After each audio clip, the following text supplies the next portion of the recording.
10 minutes de plus et elle mourrait, avait dit le médecin, les yeux froids comme le marbre d'une tombe parisienne. Ma famille l'avait laissée seule dans cette chambre d'hôpital aux murs jaunis par l'oubli.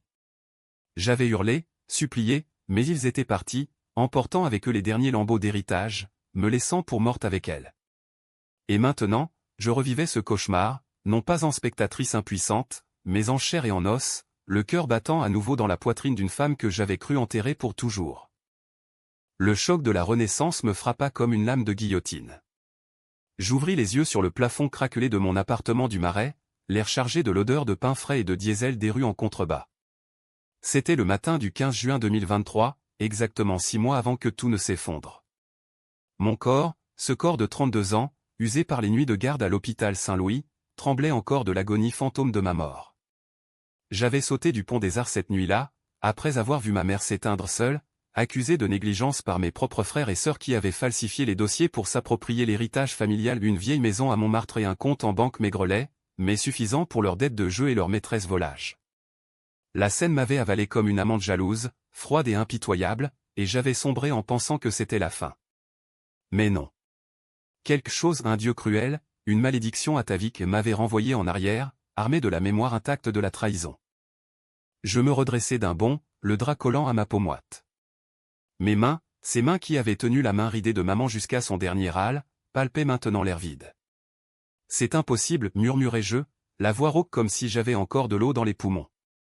Mais les preuves étaient là, le calendrier sur le mur, la pile de factures non payées sur la table de la cuisine, et ce texto non lu sur mon téléphone: soirée famille ce soir chez Pierre. Ne sois pas en retard, sœurette. Bisous, Claire. Claire, ma sœur cadette, celle qui avait ri en signant les papiers d'accusation contre moi. Pierre, mon aîné, l'avocat véreux qui avait tout orchestré. Et Julien, le Benjamin, le faible qui avait suivi comme un chiot affamé. Il pensait que j'étais la brebis galeuse, la fille qui avait abandonné maman pour son boulot d'infirmière sous-payée. Mais c'était eux, les charognards, qui l'avaient laissé pourrir dans son lit d'hôpital pendant qu'il sirotait du champagne à la terrasse des Deux Magots. Je me levai, les jambes flageolantes, et me regardai dans le miroir fêlé de la salle de bain. Mes yeux, verts comme ceux de maman, brillaient d'une lueur nouvelle, pas de la peur, mais d'une rage pure, distillée comme un cognac millésimé. J'avais 48 heures pour changer le cours des choses. La négligence fatale surviendrait lors de la prochaine garde de maman, quand il oublierait de venir la relayer, me forçant à partir pour une urgence fabriquée. Cette fois, je ne partirai pas. Et après? Oh, après, il paierait. Pas avec des mots ou des procès, non, la justice française est trop lente, trop polie pour des vipères comme eux. Ce serait une vengeance à l'ancienne, trempée dans le poison de la discorde familiale, avec des twists qui les feraient douter de leur propre sang. Je m'habillai rapidement, un tailleur noir sobre, comme pour un enterrement anticipé, et enfilai mes escarpins usés. Paris s'éveillait sous une pluie fine, typique de ce juin capricieux, les passants pressés sous leurs parapluies noirs, indifférents au drame qui se noue dans les ombres des immeubles haussmanniens. Je descendis les escaliers étroits, saluant d'un hochement de tête Madame Duval, la concierge qui sentait toujours le tabac froid et les ragots. « Bonjour, mademoiselle Léa. »« Encore une nuit blanche ?» demanda-t-elle, ses yeux plissés de curiosité.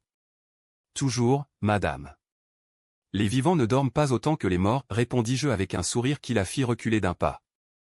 Déjà, je testais les limites de cette nouvelle peau, pouvais-je mentir sans trembler? Manipuler sans remords? Oui. La mort m'avait forgé en acier trempé. En chemin vers l'hôpital, je repassai mentalement le plan. D'abord, sauver maman, ce serait mon encre, la preuve que je n'étais pas damné. Ensuite, infiltrer leur petit complot. J'avais vu les emails falsifiés dans ma vie précédente, Pierre avait engagé un hacker pour altérer les logs d'admission, Claire avait répandu des rumeurs sur ma dépendance à l'alcool pour discréditer mon témoignage, et Julien. Julien avait été le plus pathétique, pleurnichant qu'il n'avait pas le choix. Mais il y avait plus. Un secret enfoui, que j'avais découvert trop tard la première fois, notre père n'était pas mort d'un accident de voiture en 2010, comme on nous l'avait dit. Pierre l'avait tué, une dispute pour l'héritage de grand-père, un coup de frein saboté sur l'autoroute A6. Les flics avaient classé ça en malchance, mais j'avais trouvé les preuves dans les dossiers de Pierre, cachés dans son bureau de l'avenue Montaigne.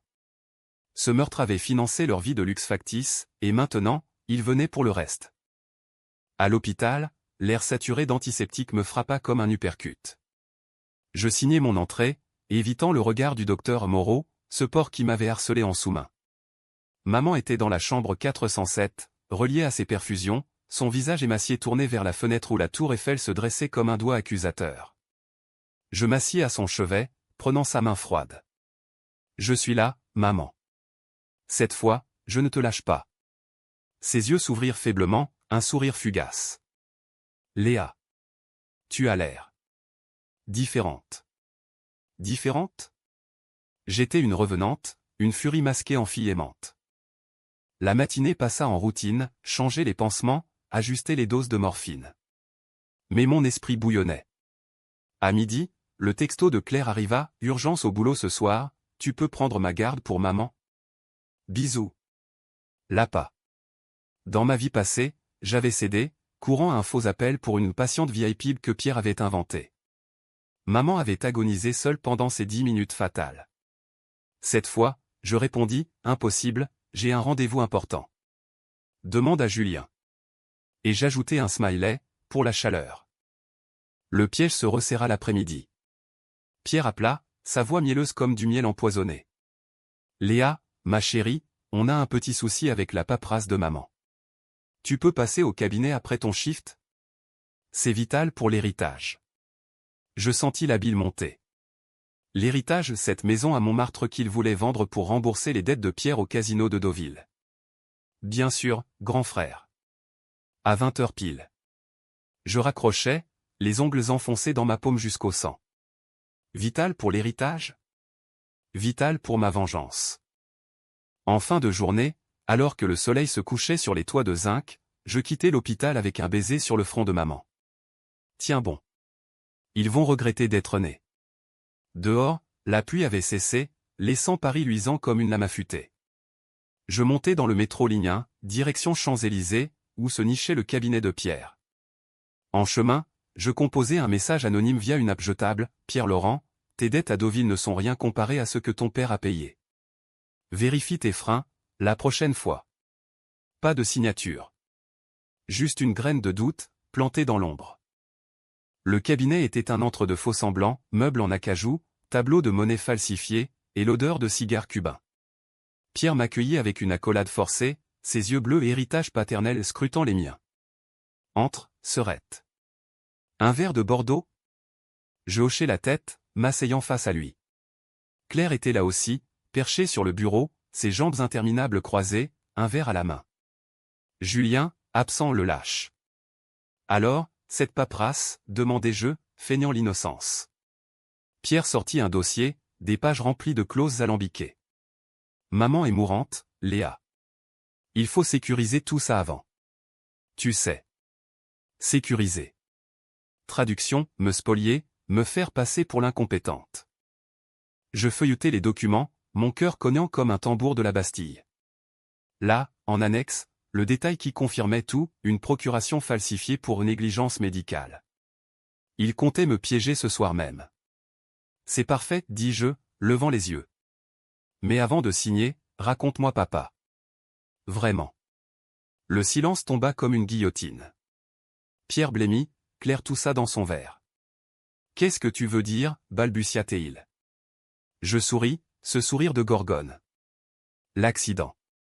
Les freins. J'ai vu les rapports, Pierre. Ou devrais-je dire, lu les copies que tu gardes dans ton coffre. Le mensonge glissa comme du velours, en vérité, je n'avais que des soupçons de ma vie passée, mais ça suffit. Son visage se décomposa, et je sus, j'avais mordu à l'hameçon. La soirée dégénéra en accusations voilées, Envers but trop vite. Claire pleura, Pierre jura que c'était un malentendu, mais la graine était semée. Je partis la dernière, emportant le dossier sous mon bras pour vérification, dis-je. Dehors, sous les lumières des champs, je déchirai les pages dans une poubelle, les regardant brûler via un briquet volé. Premier coup porté. Mais ce n'était que le début. La nuit parisienne m'enveloppa, complice, et je rentrai chez moi, le goût de la trahison sur les lèvres.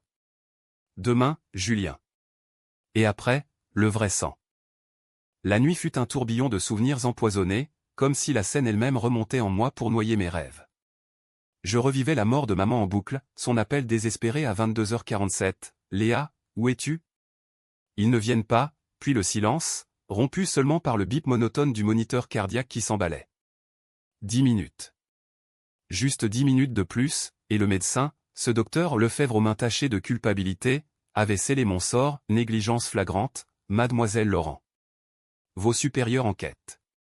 Mes supérieurs des bureaucrates en blouse blanche qui pliaient devant les avocats comme Pierre. Et moi, brisé, sautant dans le vide, pensant rejoindre maman dans l'oubli. Mais l'oubli n'existe pas pour les traîtres, il les attend au tournant. Le matin suivant, un 16 juin grisâtre, je me réveillais avec un plan plus affûté qu'une lame de rasoir. Julien, le petit frère, était la clé faible du verrou. À 28 ans, il était encore ce garçon rêveur qui collectionnait les vinyles de Brassens dans notre grenier de Montmartre, mais la ville avait corrompu, dette estudiantine, une femme qui le quittait pour un banquier, et Pierre qui le tenait en laisse avec des promesses d'argent facile. Dans ma vie passée, il avait craqué le premier, avouant tout à un prêtre lors de mon enterrement trop tard. Cette fois, je le briserai avant. Je l'appelais depuis un café anonyme près de Bastille, feignant la panique. Julien, c'est Léa. Maman. Elle va mal. Viens à l'hôpital maintenant, s'il te plaît. Sa voix, chevrotante comme toujours, trahit son hésitation, J'ai un cours ce matin. Pierre dit que. Pierre dit quoi? Que tu peux ignorer ta mère mourante pour tes foutus amphis? Je laissai la rage filtrer, juste assez pour le culpabiliser. Il capitula, ok, j'arrive. Dans 1 heure. Parfait. Le piège se refermait. À l'hôpital, je l'attendis dans le couloir, un café tiède à la main. Julien déboula, essoufflé, son écharpe mal nouée autour du cou, les yeux rougis par une nuit courte. Léa. Où est-elle? Je le guidai vers la chambre, posant une main sur son épaule, un geste fraternel qui masquait la dague. Maman dormait paisiblement, le moniteur ronronnant comme un chat repu.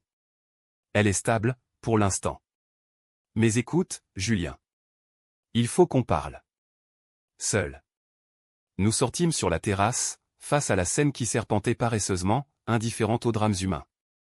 Je commençai doucement, tissant la toile. Tu sais, j'ai repensé à papa. C'était accident. Ça n'a jamais collé. Julien se raidit, allumant une cigarette d'une main tremblante. Léa, arrête.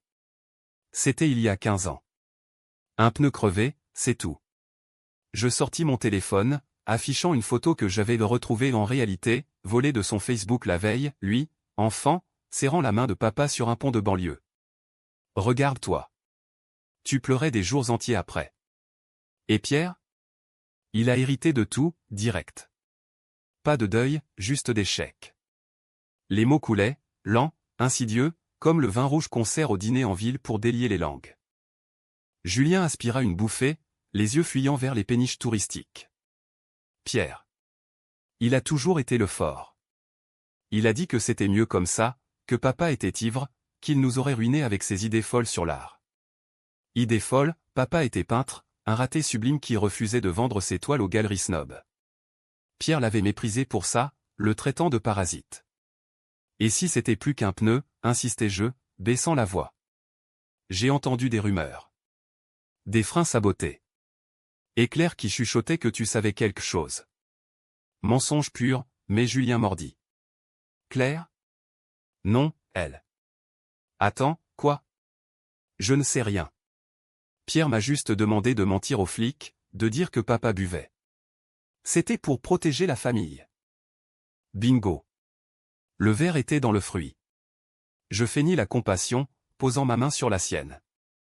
Protéger? Ou couvrir un meurtre, Julien? Imagine si maman l'apprenait. Ou pire, si les autorités. Il pâlit, écrasant sa cigarette sous son talon. Léa, jure-moi que tu ne diras rien. Pierre me tuera. Me tuera. Les mots flottèrent, lourds de vérité. Je jure. Mais aide-moi avec maman. Et avec l'héritage. Pierre veut tout rafler, non? La maison, l'argent pour ses conneries au casino. Julien hocha la tête, vaincu. Ouais. Il m'a promis une part, mais Claire prend le lion cher pour son divorce. Je suis coincé. Nous conclûmes un pacte fragile, il témoignerait contre Pierre si besoin, et en échange, je le couvrais pour ses dettes, un prêt fictif que je n'accorderais jamais. Il partit, le dos voûté, ignorant qu'il venait de trahir son aîné pour une sœur fantôme. De retour à la chambre, maman s'éveilla. Julien était là, demanda-t-elle. Oui, maman. Et il regrette déjà. Elle sourit faiblement, ignorant le venin qui coulait dans nos veines familiales. L'après-midi, je passai à l'action suivante, infiltrer le passé de Pierre. Son cabinet était trop surveillé, mais son appartement, rue de Rivoli, était une forteresse de secrets. J'avais le code 1506, date de mort de papa. Dans ma vie précédente, je l'avais utilisé pour fouiller après mon renvoi de l'hôpital. Cette fois, je m'y rendrai sous prétexte d'un dîner réconciliateur. Mais d'abord, un détour par la préfecture de police, où un contact, une ancienne collègue infirmière devenue agente, me devait une faveur. Léa ? Ça fait un bail. Qu'est-ce que tu veux ? Demanda Sophie au téléphone. Des archives sur un accident de 2010. Discret. Elle rit. Toujours les drames familiaux ? Ok, passe à 16 heures. La préfecture, ce mausolée de paperasse jaunissante, puis la bureaucratie rance. Sophie me glissa un dossier mince, rapport d'autopsie, photo granuleuse d'une 308 cabossée sur la 6. Frein sectionné, traces de lutte au volant. Classé sans suite, pas de suspect. Mais il y avait une note manuscrite, témoin anonyme mentionne dispute familiale soir précédent.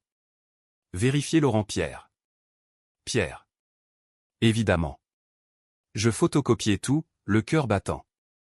Preuve tangible, enfin. Sophie haussa les épaules. Fais gaffe, Léa. Les familles, c'est pire que les gangs. De retour dans le marais, je rangeai le dossier dans mon coffre improvisé, une boîte à chaussures sous le lit. Le soir tombait, chargé de promesses sombres. J'envoyai un texto à Pierre, dîner chez toi ? Apportons du vin, réparons les ponts. Il répondit vite, parfait. 19 heures, Julien et Claire seront là. Tous. Le festin des hyènes. Rue de Rivoli, l'appartement de Pierre était un sanctuaire de vanité, lustre en cristal, tapis persan, et une vue sur la pyramide du Louvre comme un œil accusateur. Il ouvrit la porte en smoking, Claire à ses côtés en robe rouge sang. Julien, déjà ivre, marmonnait dans un coin. Léa. Ma muse revenue, s'exclama Pierre, m'embrassant les joues. Muse ? Il m'avait toujours traité de fille à seringue. Nous passâmes à table, un Châteauneuf du Pape coulant à flot. Les rires forcés, les anecdotes sur les bons vieux temps. Mais sous la table, ma main serrait le dossier caché dans mon sac. Au dessert, un tiramisu trop sucré, je lâchai la bombe. À papa. Qu'il repose en paix. Ou pas ? Silence. Claire étouffa un hoquet. Quoi ?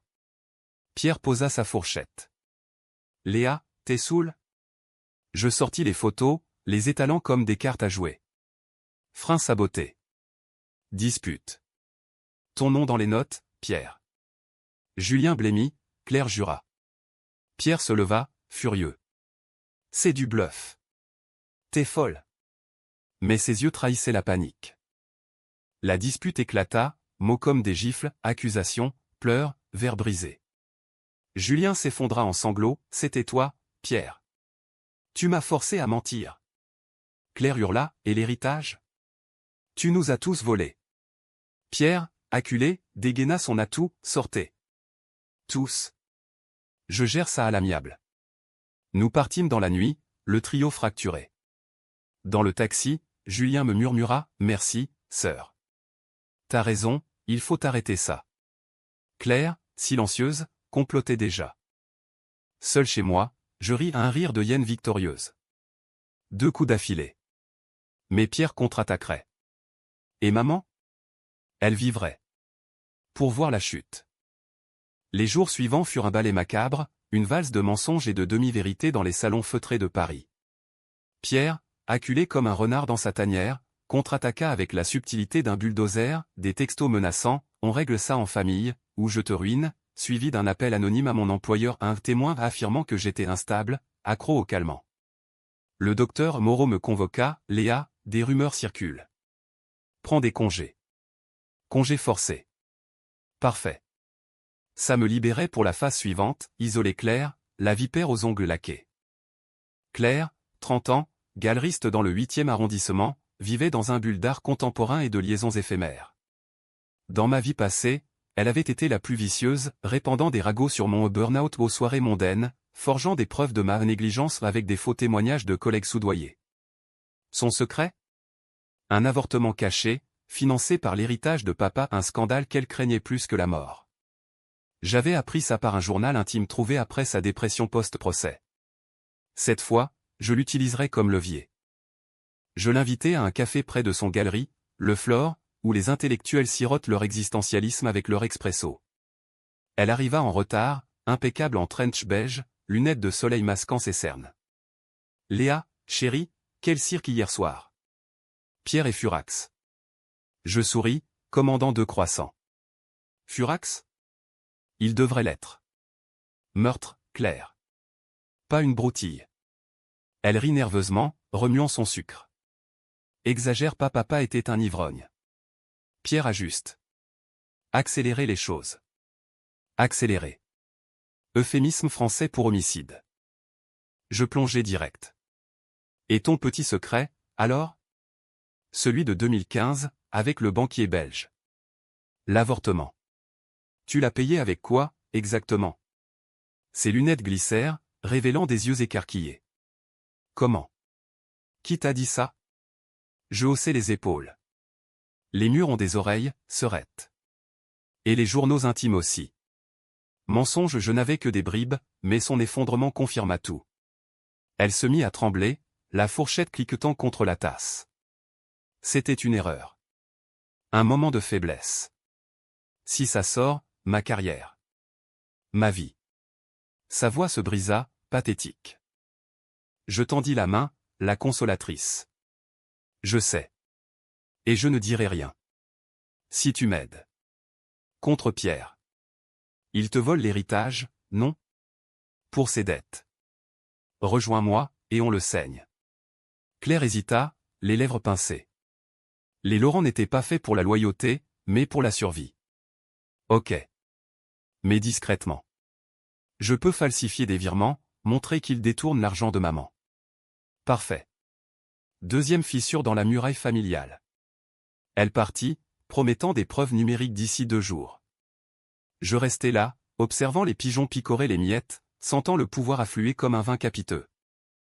À l'hôpital, maman s'améliorait, les analyses montraient une réponse aux antibiotiques, un miracle que mes gardes vigilantes avaient favorisé. « Tu es mon ange, Léa, murmura-t-elle, serrant ma main. Ange? J'étais plutôt une démone en tablier blanc. Repose-toi, maman. Bientôt, tout ira bien. Bien pour elle, peut-être. Pour les autres. Le soir, un package anonyme arriva chez moi, des photos de Pierre avec une escorte, datées de la semaine dernière, accompagnées d'un mot, tes dettes montent. Paye ou on envoie à ta femme. Pas de signature, mais l'écriture de Julien il avait fouillé, comme promis. Je ris, scannant les clichés pour un email groupé. Non envoyé, pas encore. Attends le bon moment. Pierre frappa le lendemain, littéralement. Il déboula à mon appartement à l'aube, poing serré, odeur de whisky bon marché. Salope! Tu montes Julien contre moi. Je l'invitai à entrer, calme comme la mort. Entre, grand frère. Un café? Il balaya la tasse d'un revers, éclaboussant le sol. Les flics? Vraiment? Tu veux me foutre en tôle pour un accident vieux de 15 ans? Je m'assis, croisant les jambes. Accident? Les preuves disent meurtre. Et l'héritage de maman? Tu le penses déjà dépensé à Deauville. Il s'effondra sur le canapé, tête dans les mains, un geste théâtral, appris à l'école d'avocat. Écoute, Léa. On peut partager. Oublie papa. Maman vivra, on la met en maison de retraite chic. Qu'est-ce que tu veux, vraiment? Ce qu'il voulait, mon silence, mon pardon. Ce que je voulais, sa destruction. Ce que je veux? La vérité. À vous, Pierre. Pour papa. Pour maman. Il releva la tête, yeux injectés de sang. D'accord. C'était une dispute. Il refusait de vendre la maison de Montmartre, disait que c'était notre patrimoine culturel. J'ai trafiquer les freins. Un coup de colère. Il roulait saoul, de toute façon. L'aveu coula, libérateur pour lui, damning pour son âme. Je sortis mon téléphone, enregistrant en secret. Merci. C'est tout ce que je voulais. Il bondit, t'as enregistré? Espèce de. Mais je reculai, menaçante. Touche-moi, et ça part aux flics. Avec les photos de tes petites amies. Il s'immobilisa, vaincu. Qu'est-ce que tu es devenue, Léa? T'étais pas comme ça. Comme ça? Morte et ressuscitée, peut-être. Il partit, claquant la porte, me laissant avec l'aveu comme un trophée. Claire envoya les virements falsifiés le soir même, preuve que Pierre avait siphonné 50 000 € du compte de maman pour des frais légaux. Julien ajouta un témoignage écrit, Pierre m'a forcé à mentir sur l'accident. Le trio se fissurait, chacun trahissant l'autre dans une spirale de paranoïa. Je les laissais mariner, assistant à des dîners tendus où les sourires étaient des masques de plâtre. Mais le doute me rongeait. Étais-je une justicière ou une monstre? Sauver maman était noble, mais détruire mes frères et sœurs. Ces décisions falsifiées, manipulées, enregistrées étaient-elles justes? La France, avec ses lois byzantines et sa morale catho-latente, condamnerait ma vengeance comme un crime passionnel. Et si je perdais mon humanité au passage? Non. Ils avaient commencé. Moi, je finissais. Le climax approchait, une réunion familiale forcée à Montmartre, dans la maison patrimoniale. Pierre l'exigea par mail, pour l'héritage. Dernière chance. J'acceptais, sachant que c'était leur piège final, me faire signer sous chantage. Mais j'avais le mien. La maison de Montmartre se dressait comme un fantôme du passé, ses murs couverts de lierre défraîchie, les escaliers en colimaçon grinçant sous le poids des ans. C'était là que papa peignait jusqu'à l'aube, que maman chantait des berceuses en occitan, que nous, enfants, jouions à cache-cache dans les greniers poussiéreux. Maintenant, c'était un champ de bataille pour un bout de papier, l'acte de propriété que Pierre voulait hypothéquer. Le 20 juin, sous un ciel d'ardoise, nous nous réunîmes là, 4 ombres dans la pénombre du salon aux meubles Art Nouveau. Pierre présidait, costume impeccable, un dossier ouvert sur la table comme un scalpel. Allons droit au but. Maman vit bravo, Léa. Mais les frais médicaux s'accumulent. On vend, on partage équitablement. Équitablement? Ses yeux glissaient sur moi, promettant la ruine. Claire, à sa droite, hochait la tête, ses ongles tapotant nerveusement. Julien, à ma gauche, évitait mon regard, tripotant un vieux vinyle de papa. L'air puait la trahison, épaisse comme le brouillard sur la Seine. Je m'assis la dernière, mon sac à mes pieds comme une grenade dégoupillée. Équitablement? Intéressant, venant de l'homme qui a tué papa pour moins que ça. Le silence explosa.